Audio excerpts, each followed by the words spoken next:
I'm Angela Wolf. I'm a fashion designer, and today I want to give you a little fashion tip on decorating a skirt. I call this is a flat felled seam, but it's more of creative serging because I used yarn through this instead of just regular thread. This is a flat felled seam on the outside, and then on the inside, it looks like a ladder stitch. But what I want to point out here is the center seam, which you see here, is really not a seam. So you could either do this on a seam or make your own seam, and it becomes decorative. This is really simple to do. All you need is a serger. Any serger can do this. I have it set up as a 3-thread. This is what they call a blind hem foot. And if you turn this knob, the plastic will go right and left. You'll need to adjust that on your own machine until you get the perfect width of the stitch. You'll see what I'm talking about in a minute. So I'm going to put that on the machine, and there's a few other settings you need to change. You're going to use the left needle instead of the right needle, and that setting is going to be decreased.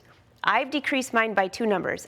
4 is a standard on my serger, so I'm going down to a number 2 for that. So you'll need to play with your own serger. The middle one we're not using. The upper looper is where I have the yarn. You could use ribbon. You could really do a lot with this. That I've also lowered the tension to 2, so I've lowered mine by 2 numbers. And then over here on this the lower looper, I've increased the tension to 7. I went from 4 to 7. So those are my numbers, and you can compare on your serger what you need to do. So let's just look at this stitch. When it comes out, it's very decorative. This is just a finish on the edge if I were just to serge. If I wanted to fold the fabric in half, which is exactly what I did to that center seam, I folded the fabric, serged it. So I have this beautiful seam here. This is how you get the flat felled seam, and this is why you change all your tensions. Then you start to pull your fabric open. Pull real hard. See that ladder stitch?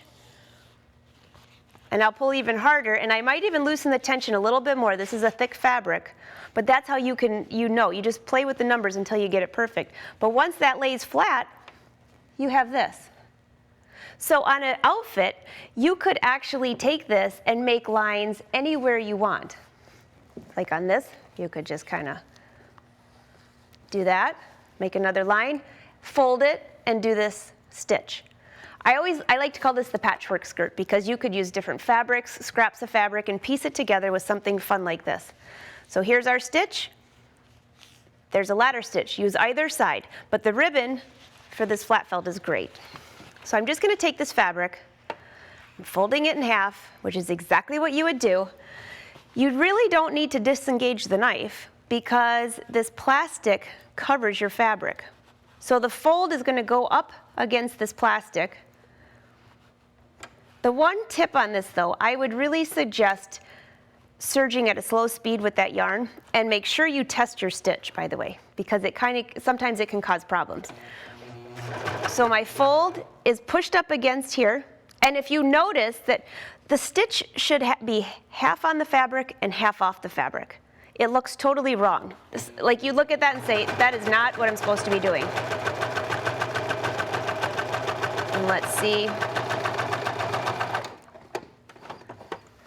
So see how the stitch is half on? I'll put my hand under there, maybe you can see better. Half on and half off. And that is because when you pull this open, you need to have extra room to be able to pull, like this. So make your own patchwork skirt.